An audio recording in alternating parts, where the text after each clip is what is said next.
नमस्कार मित्रांनो, आज आपण पाहणार आहोत सह्याद्रीच्या कुशीत वसलेल्या वेरूळच्या लेणी, जिथे दगड बोलतात आणि इतिहास श्वास घेतो. या 34 लेण्यांच्या समूहात एक असे आश्चर्य दडलेले आहे, ज्याला पाहिल्यावर विज्ञानाचे नियमही थिटे पडतात. हे आहे लेणे क्रमांक 16, कैलास मंदिर. हे केवळ एक मंदिर नाही, तर मानवी कौशल्याचा आणि अढळ श्रद्धेचा तो कळस आहे, जो आजही जगाला विचार करायला भाग पाडतो. एका अखंड डोंगराला वरून खाली कोरत तयार केलेले जगातील हे एकमेव भव्य मंदिर. चला, आज या प्रवासात आपण अनुभवूया कैलास मंदिराचे अद्भुत रहस्य. हे मंदिर 8व्या शतकात राष्ट्रकूट राजा कृष्ण प्रथम याच्या काळात निर्माण झाले, पण याच्या निर्मितीमागची कथा एखाद्या चमत्कारापेक्षा कमी नाही. सहसा मंदिरे पायापासून कळसाकडे बांधली जातात, पण कैलास मंदिर हे कळसापासून पायाकडे कोरले गेले आहे. संशोधकांच्या मते हे मंदिर तयार करण्यासाठी सुमारे 4 लाख टन दगड डोंगरातून बाहेर काढण्यात आला. आजच्या तंत्रज्ञानाने हे काम करायला दशके लागतील, पण त्या काळी केवळ छिन्नी आणि हातोड्याच्या जोरावर हे मंदिर अवघ्या 18 वर्षात पूर्ण झाल्याचे मानले जाते. याचा अर्थ दिवसाला शेकडो टन दगड उपसले जात होते. हे दगड गेले कुठे, हा प्रश्न आजही अनुत्तरित प्रश्न आहे. मंदिरात प्रवेश करतानाच आपल्याला 2 मजली गोपूर दिसते. आत शिरताच समोर उभा राहतो तो भव्य नंदी मंडप आणि त्यानंतर मुख्य मंदिर. मंदिराच्या चौथऱ्यावर नजर टाका. शेकडो हत्तींनी हे संपूर्ण मंदिर आपल्या पाठीवर पेलले आहे असे वाटते. हे हत्ती शौर्य आणि स्थिरतेचे प्रतीक आहे. अंगणात 2 विशाल ध्वजस्तंभ आणि पूर्ण आकाराचे दगडी हत्ती कोरलेले आहेत, जे या लेण्याला राजेशाही थाट देतात. आश्चर्य म्हणजे 8व्या शतकातही पावसाचे पाणी वाहून जाण्यासाठी आणि स्वच्छतेसाठी कोरलेली सांडपाण्याची व्यवस्था आजही तितकीच सक्षम आहे. कैलास मंदिराच्या भिंती म्हणजे दगडावर कोरलेली महाकाव्य आहेत. मंदिराच्या एका बाजूला संपूर्ण रामायण आणि दुसऱ्या बाजूला महाभारतातील प्रसंग इतक्या सूक्ष्मतेने कोरले आहेत की प्रत्येक मूर्ती जणू काही सांगू पाहते. मंदिराच्या खालच्या भागात रावणाने कैलास पर्वत उचलण्याचा प्रयत्न केल्याचा प्रसंग कोरला आहे. रावणाच्या हातामधील ताण आणि भगवान शिव यांची स्थिरता पाहून आपण थक्क होतो. भिंतींवर भगवान शिवांची विविध रूपे, विष्णूचे अवतार आणि देवी देवतांच्या मूर्ती सौंदर्याचा कळस गाठतात. इतिहासात असे म्हटले जाते की मुघल शासक औरंगजेबाने हे मंदिर नष्ट करण्यासाठी 1000 मजूर पाठवले होते. 3 वर्षे सतत प्रयत्न करूनही ते या मंदिराला साधे ओरखडे पाडण्यापलीकडे काही करू शकले नाहीत. केवळ काही मूर्तींचे नुकसान झाले, पण मंदिराचा भव्य आत्मा आजही अभेद्य आहे. हे मानवी मंदिर द्वेषापेक्षाही कलेचे सामर्थ्य मोठे आहे. आज कैलास मंदिर हे युनेस्को जागतिक वारसा स्थळ आहे. हे मंदिर आपल्याला शिकवते की जेव्हा जिद्द आणि कला एकत्र येते, तेव्हा दगडातून देव प्रकट होतो. जर तुम्ही अजूनही हे ठिकाण पाहिलं नसेल, तर आयुष्यात एकदा तरी या दगडातील काव्याला भेट नक्की द्या. छत्रपती संभाजीनगरच्या भूमीत दडलेला हा वारसा आपला अभिमान आहे आणि जगातील 7 आश्चर्यांपेक्षाही हे आश्चर्य फार मोठे आहे. येथील फक्त भिंतीच नाही, तर छतावर देखील कोरीव नक्षीकाम केले आहे, जे विचार करण्यास भाग पाडते की हे कसे शक्य आहे.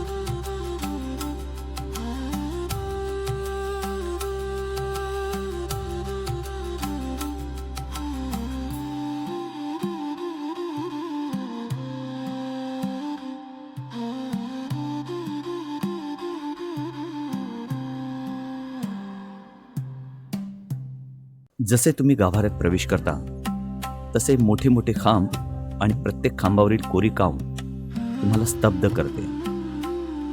प्रत्येक खांबावरील कोरीव नक्षीकाम आपल्याला आपल्या भारतीय ज्ञान आणि वैभव याची साक्षात परिचिती आणून देते.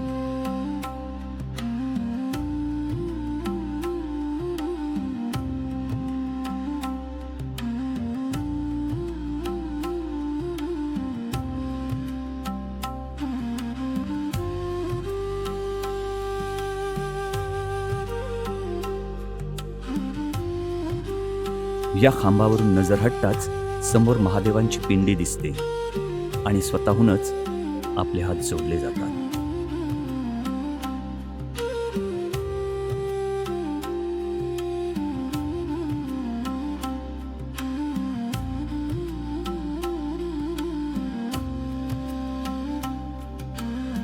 या व्हिडिओमध्ये मी कितीही सांगण्याचा किंवा समजावण्याचा प्रयत्न केला तरी स्वतःच्या डोळ्याने हे मंदिर पाहणे हे एक वेगळीच अनुभूती आहे. जणू आपण पृथ्वी तलावर नसून एक वेगळ्याच दुनियात आलो आहोत असा भास होतो.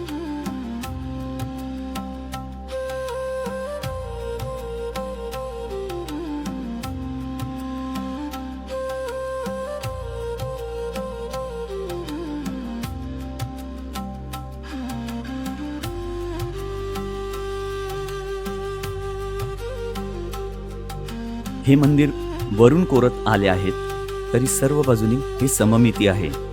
हे अजून एक मोठे आश्चर्य आहे.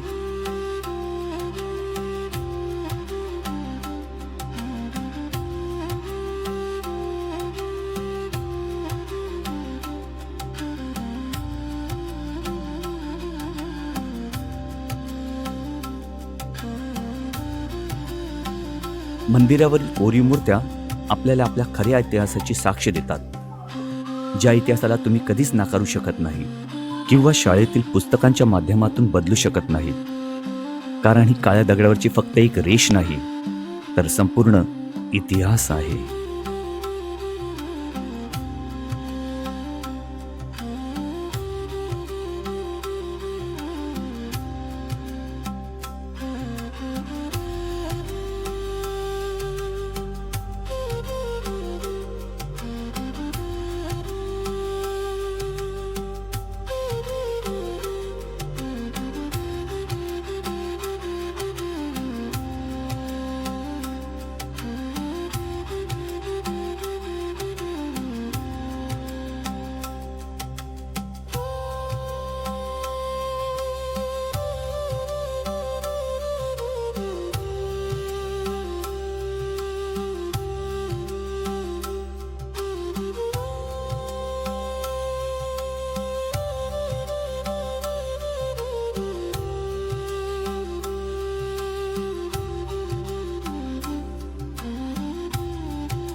कित्येक अराजक तत्वांनी हा इतिहास लपवण्याचा, मिटविण्याचा खूप प्रयत्न केला, पण त्यांच्या हजारो सैन्यालाही ते शक्य झाले नाही. फक्त काही मूर्तींवर त्यांचा तो अमानुष प्रयत्न दिसून येतो. पण हेच मंदिर आज तेथील लोकांचे उदरनिर्वाहाचे साधन देखील बनले आहे.